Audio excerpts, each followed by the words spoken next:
Hi there. My name is Jack Wallen, and this is a very, very special video that I am doing because I have a troll. And that troll says my videos are nothing but incessant blathering. And so I thought, just for fun, that I was going to film a video where I just incessantly blathered on. I don't have a topic. I don't have any idea what I'm going to talk about right now because that's not what this is about. This is simply about me blathering on now. Before you tune this out, before you go, I don't really care about watching this. You never know. You never know what might come out of my mouth that could help you. Crazier things have happened, people. And given that my modus operandi is to help, surely something will come out of this that someone can use. Who knows? Who knows? Oh my gosh. So, one of the things that, okay, I'm a huge Rush fan. Not the movie, the band from Canada. The Holy Trinity of Geddy, Alex, and Neil. I listen to them all the time. They're fantastic. They have a lot of songs. Let's see if I can name Rush songs according to the alphabet. A, anagram for Mongo. B, bravado. C, chemistry. D, dog years. E, what is E? There's got to be an E. There has to be an E. I know there's an E. I'm under pressure now. I can't. E. Okay. Not test for echo because that starts with a T, but it has echo in it. Anyway, let's not do this because that would take me a very long time to get through the entire alphabet. But that's okay because, how much time do we have? Time. Let's talk about the relativistic nature of time. The older I get, okay, I'm in my 50s. And I remember when I was a kid that when December would hit, it felt like time just slowed down. That the anticipation of Christmas just made every clock in the universe slow down to a crawl. And now, yesterday it was the middle of November. I woke up this morning, it's the middle of December. How is that possible? I don't know. Time is actually not relativistic, but is time a man-made construct? Here's an interesting thing. Let me tell you about this. So, as you probably know, I am a writer by trade. I'm a professional writer. I write all day. That's what I do.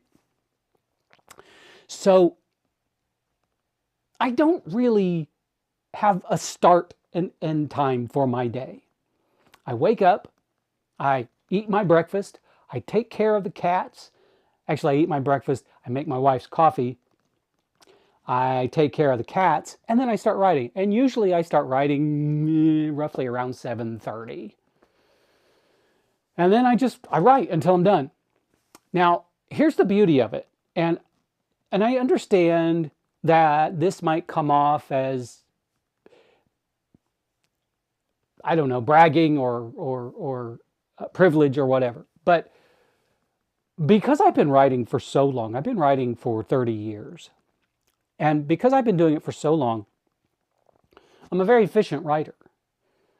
For example, I can write a book in 2 months, full-length novel in 2 months. So usually I am done anytime between 1 o'clock and 3 o'clock. Take, for instance, today. It is currently 2:34. I've been done for about a half an hour. So do the math. 7:30, 8:30, 9:30, 10:30, 11:30, 12:30, 1:30, 2:30. Well, that's 8 hours of work. Well, today, 7.5 hours of work, and then you take a half an hour out for lunch. So it's really like 6 hours. But I rarely do less than 6 hours of writing during the day, and then later at night, I write for another couple of hours. But the reason why I say this is because during a weekday, actually pretty much all the time, I am not ruled by time. I don't have to clock in and clock out. I don't even wake up to an alarm. I just wake up, and usually I wake up oddly enough, I wake up at 6:40 every morning. I believe that started when I was with Stage One, one of the best children's theater in the country. I was with them for 10 years, and performances were always in the morning for schools. So I got used to waking up early in the morning. And now, well, one of my cats makes sure that I'm awake pretty early. But I don't use an alarm. I usually use an alarm twice a year, and that's typically for record store day. Didn't go to record store day this year, but that was because of the weather and because there was really nothing that I wanted. But I don't use an alarm. I don't use an alarm for the beginning of the day. I don't use an alarm for the end of the day. I just wake up and do. Now, let me tell you something. That's pretty great to not be ruled by a clock. It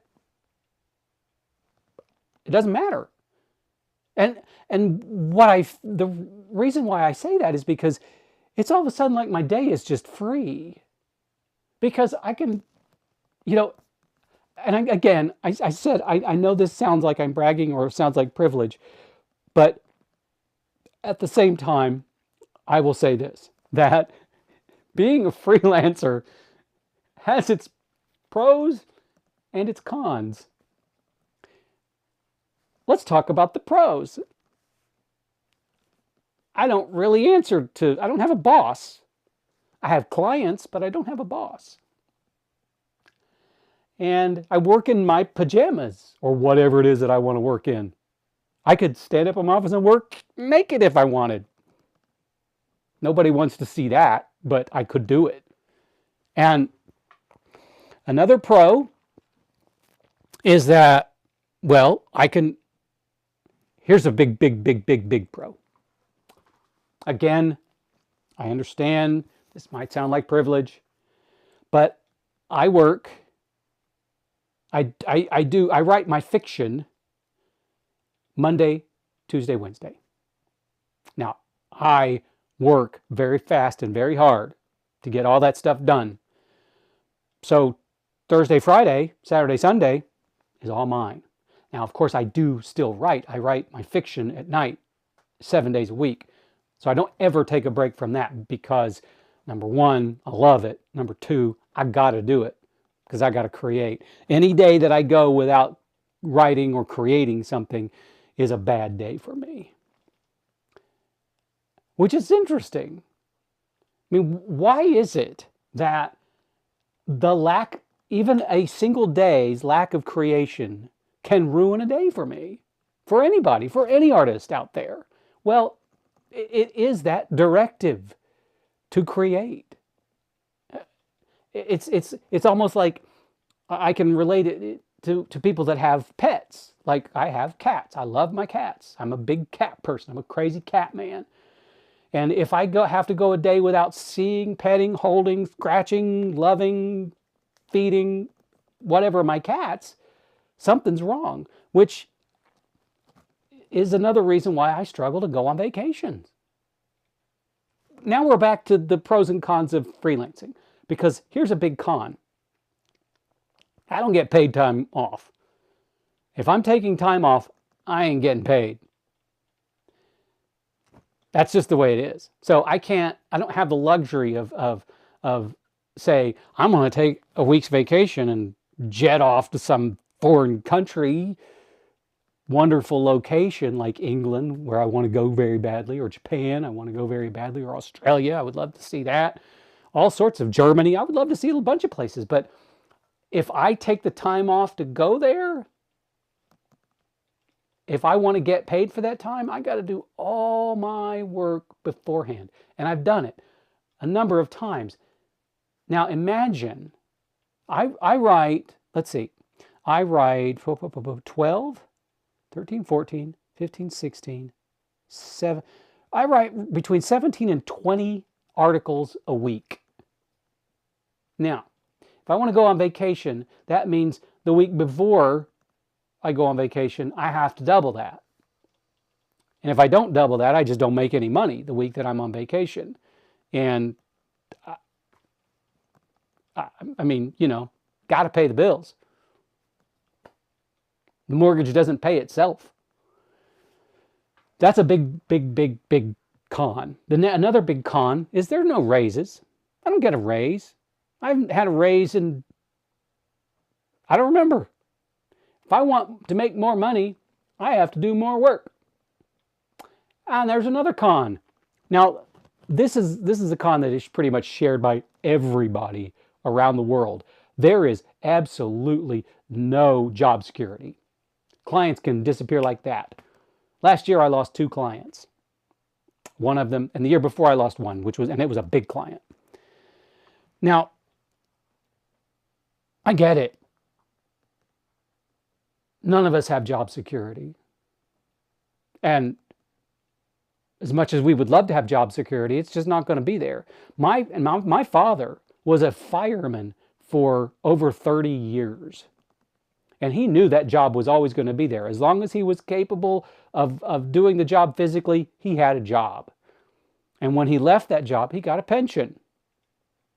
Isn't that wonderful? That was the American dream that everybody talked about. Well, guess what? It's not there anymore. There is no such thing as the American dream. Unless you happen to be born into a very wealthy family, which of course I was not. I was born into a very poor family. So I've had to really work my butt off to get where I am. So that's a big con. Big con. And, you know, because of that, you feel like you have to kind of squirrel some money away just in case you lose one of those clients. Oh, here's another one. There's no insurance. And that leads me to another topic that I want to talk about. I actually had the topic that just came to mind. Okay, so me and a couple of friends, we get together a lot and we kind of talk about big, important things. One of the things we talk about is health insurance in the United States. And we have had this idea for a long time that the reason why the United States doesn't have universal health care is because big business knows that if the second that Congress passes universal health care, people are going to leave those jobs in droves. Because a lot of people are stuck in jobs they absolutely hate because of insurance. Because they know if they leave that job, they won't have insurance. And not having insurance in this country could be a death sentence, or could be pretty much a doorway to bankruptcy. I haven't had health insurance in over a decade. And I know it's a big old crapshoot. I could walk outside and get hit by a car, and next thing you know, I'm bankrupt. Because of some idiot looking at their phone while they're driving. Now, here's the thing. Turns out this theory that we have is actually correct, because somewhere around the end of World War II, Congress was actually considering universal health care, and big business lobbied them to say, we need to lock these people into these jobs, otherwise they won't stay. Guess what? We were right. That's exactly what happened. And let's face it, healthcare in this country is a joke. It is nothing but a for-profit scam for big companies. It is not healthcare for the United States. It is unhealthy care, because they would rather us stay unhealthy because there's no profit in health. And it's despicable. Healthcare should be a right, not a privilege. Because think about that word privilege. That means only certain people have access to it. Have you ever tried to get insurance without a job? I mean, without a job, if as a freelancer or a gig worker or whatever who doesn't have a business behind them to pay for half of the insurance. It's expensive. And the insurance you can get is crap. It's crap. We're talking like insane deductibles. And you're paying an exorbitant amount of money per month just to get that. So, and with those high deductibles, you're paying out of pocket until you hit that deductible. And then the insurance will kick in and say, okay, we got you now. And even then, they don't got you because they're going to deny claims left and right. Something needs to be done. I have frequently said on social media, and I know nothing will ever come of this because, you know, people, I've said maybe the only way that we could force the hand of the United States Congress into giving us universal health care is if everyone in the United States refused to work. And they said, you know what? We'll go back to work when you give us health, when you give us proper health care. When you pass universal health care, we'll go back to work. That might actually move the needle a little bit. But, you know, getting the masses to do something like that is nigh on impossible. Because really, I mean, if you think about it, the people who have jobs, who have insurance, aren't going to want to leave, to refuse to work at those jobs because they're afraid they will lose those jobs and then they would lose their insurance. It's a big old fat catch-22 and we are all stuck. And trust me, when you get to be my age, insurance actually becomes, you know, because every day you wake up, it's like, well, what's going to happen to me today? What's going to hurt today? Now, my wife and I are getting close to Medicare. My wife closer, but I won't tell you that. Don't tell her that I said that because I could get in trouble. And I just keep holding out, hoping that I can make it to Medicare, but that's foolish. I know I'm foolish. I know I'm stupid. But, you know, I'm a freelancer. I'm a freelance writer. Insurance is a luxury.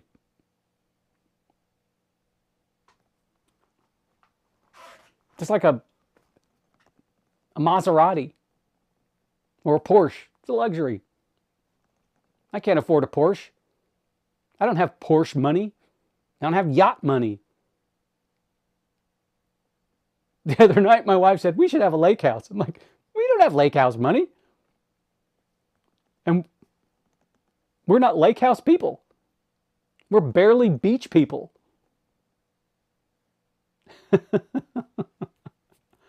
Although I do love the beach. One time, the first show I did in New York was terrible. Terrible show. But I did it with some friends. Or some friends were in the cast, and it was so that was the saving grace of it. So while we were there, me and one of my friends decided to go to the beach.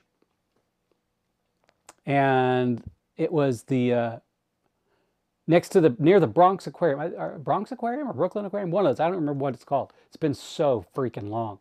So when we went, it was Brooklyn, I think, because when we went, it was during the Brooklyn riots. And we were told by people who knew to go to the aquarium, go back to where you came from. Don't go anywhere else. So we didn't get to go to the beach. Well, we sort of snuck to the beach a little bit because I remember writing something in the sand and taking the picture for my girlfriend at the time. Girlfriend at the time. That's all I'm going to say about that. Whee! So I'm still incessantly babbling or blathering. Do I blather or babble? What's the difference between babbling and blathering? I know a brook babbles, but a brook can't blather. Can human beings blather and babble? Sure they can. The English language is a strange thing. As a writer, I know that all too well.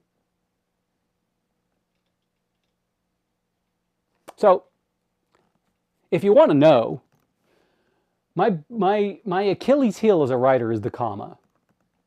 And I'm sure that every writer in the world will say the same thing. Because the rules of commas never make sense. They just don't make sense. I had an editor once say, if you need a short pause in a sentence, it's probably a comma. You need a long pause in a sentence, it's probably an ellipse. Don't put too many ellipses in your sentences. Because I used to overuse ellipses like ellipses, ellipsi, ellipses, ellipses. I use them like crazy. And now I have to be very judicious in my ellipses use. Just like I have to be very judicious with the word moment, because I overused that word in the last 6 books I wrote, and I thought my editor was going to reach through the Ethernet and punch me right in the throat. Fortunately, she didn't. And fortunately, in my latest book, Aftermath, I haven't put the word moment in it once. We'll see how she reacts to that. That'll be funny. Where'd the word moment go? What are you doing? Oh, you're learning. Yes, I am. Because I like to learn. Because remember, I was a teacher for a while. For kind of a long while. Not like decades, but I mean, I've taught at 3 different universities. I miss teaching. I love teaching. Teaching is great. Teachers need more respect. Teachers need to be put on a pedestal. They should. Because what they do is so important and so hard. If you've never taught, know that it's not easy. It really isn't. Because you're standing in front of these students and they depend on you. They depend on you for an education. And I taught at a university. So these were students whose more than likely their parents are paying a lot of money for those kids to get an education. And I had to deliver. So fortunately, I was pretty good at what I did. I was a pretty good teacher. One point I had students coming to me asking me to fail them in my class so they could take the class again because they liked it so much. I didn't fail them. Not for that. I have failed students before. I didn't take any joy in it, but actually I think I've only failed one student. And unfortunately, that failure caused that student to not be able to graduate. I gave him every chance. Anyway. Incessant blathering. That's what I'm here for today. Isn't it fun? You get to listen to me just go on, and who knows what's going to come out of my mouth. Because I can talk just about anything. For a very brief time, for 3 years of my life, I was a cosmetologist. I worked for a wonderful man at a salon, and I was starting to build a pretty good clientele. But ultimately, I found out that I discovered that it just really wasn't for me. But here's why I bring that up. The salon owner one time came to me and said, you know, what's really fascinating about watching you do hair is that you can talk to anybody about anything. And he was right. I can. And I have. And that's probably part of the reason, one of the cons of being a freelancer. I work from home. And when my wife's gone to her salon, I have the cats to talk to. So any chance I get to talk to somebody, I'm going to bend their ear. I have stopped the mail person, and we have had 20-minute conversations. And I know that person would rather just go because they've got a lot of mail to deliver, but they were generous enough to give me a little time because I think they knew that I worked from home and didn't have a lot of people to talk to. So listen, this is real and this is serious. If you know someone who either works from home or maybe is a senior citizen who doesn't get out much, and maybe their spouse has passed away and their family doesn't visit, talk to them. You will make their day. I remember one time, decades ago, I was walking through Kroger, the grocery store, if you don't know what Kroger is. And I was wearing cut-off khaki shorts. back in the time where it was okay to wear cargo shorts. And this older gentleman stopped me and he started talking about World War II and what he did in World War II. And I just stopped and listened. I let him talk to me for, I think it was probably over a half an hour. Because it was so obvious that he just wanted to tell someone his story. And it meant so much to him that someone, some stranger, was willing to stop and let him talk and actively listened and was interested in what he had to say. Now, I'm not interested in war. I'm against it. But he served this country. What he did was brave and meaningful. And you could be damn sure I'm going to stop and let him tell his story. Because he deserved to be heard. Here's another interesting story about Kroger. So, back when before my wife went through menopause, she would need feminine hygiene products. Sometimes she just did not want to go to the store. So I would drive over to Kroger and pick out whatever she needed. And one time I was in the aisle looking around trying to find what I needed to find, and this older woman was standing in the aisle and she looked at me and gave me the stink eye. So I turned to her and I held up one of the boxes and I said, "Do you think this will work for me?" That woman bolted from the aisle. She wanted nothing to do with that conversation. Here's another story. I'm going to tell it. I should not tell this story, but I'm going to tell it anyway. So my youngest stepdaughter, when she was 13, my wife and older stepdaughter jetted off to Chicago with her mother for whatever reason and then left the youngest with me. Lo and behold, while they were gone, she got her first period. And she came to me, she said, "I need to go to Target." And I knew exactly what it was. I said, "Okay, let's go." And we're driving to Target because it was just down the street. And she said, "Do not embarrass me," because she knew me really well. Because she was afraid I was going to go down the aisle with her and say crazy things or whatever. So we got to Target. She looked at me and she said, "Don't." And I said, "No, I will not." And so I stood at the end of the aisle and waited for her till she found what she needed. I didn't question her, didn't ask anything. Checked out, went home. 5 minutes later, she said, "I got the wrong thing. I need to go back." I said, "Well, how about you just tell me what you need and I'll go get it for you." So that was a pretty important moment for our relationship because it could have gone very badly.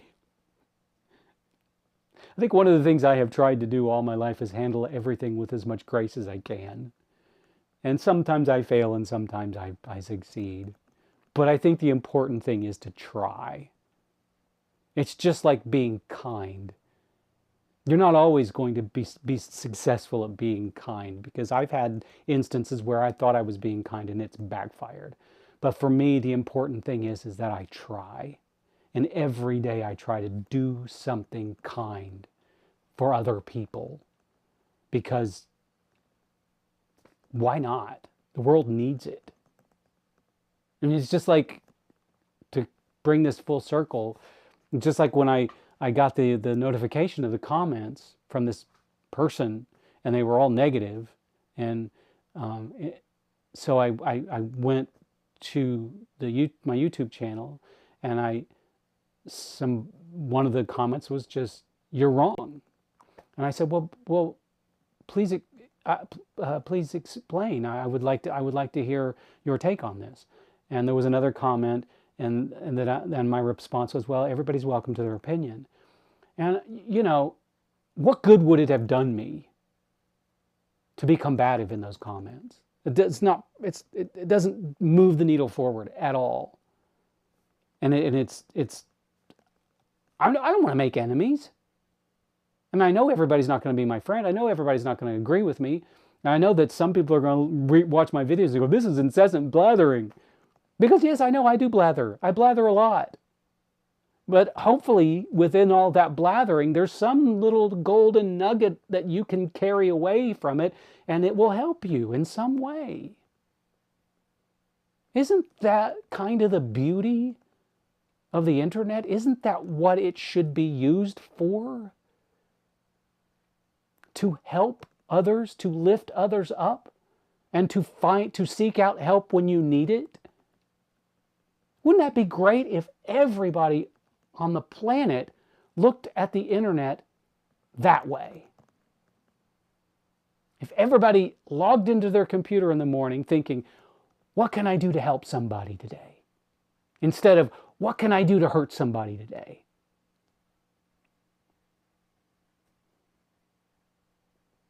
It's really not that hard. We should all want to become better people. Because when we become better people, we are better capable of making other people better. And isn't that the goal?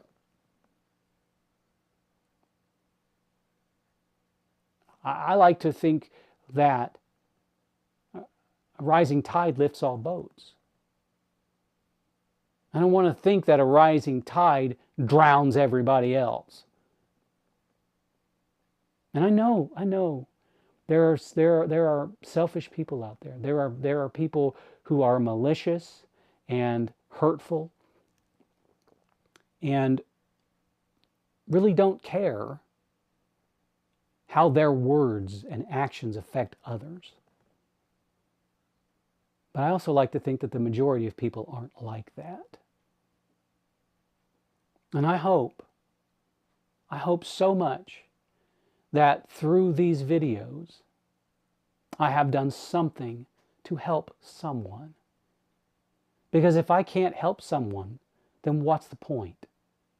I'm not here to hear myself talk, to pat myself on the back. That's not who I am. I don't do those things. I would much rather pat someone else on the back. I would rather celebrate other people's successes. Not because it makes me feel good or makes me look good, because other people's success should be celebrated. When somebody achieves something, we should all be going, huzzah! You rock! Yeah! So I would ask you, if your first inclination when you watch a video or read something is to knock someone down, ask yourself this: what good does it do? What purpose does it serve for me to knock someone down? I mean, it's fine. If I say something that's wrong, you tell me that I've said something wrong and correct me. Tell me what's right. Tell me what is wrong about the thing that I said, the advice that I give. Or maybe you've got better advice. Offer it. We can have a dialogue. We can actually have a conversation that lifts all the other boats around us. That's great. Let's do that. Let's all do that. Make it your goal for 2025. It's coming up. It's sooner than you think. It's just around the corner. Let's make it our goal, our collective goal, to be the rising tide and lift every freaking boat we can. Okay? Are we okay now? Have I blathered on enough? Has this incessant blathering been good for you? This purging of words? Anyway, I hope I haven't turned anybody off to this channel. This was really just done to kind of try to diffuse things and say, you know, there's a better way. Let's have a conversation. Anyway, thank you for listening to this incessant blather.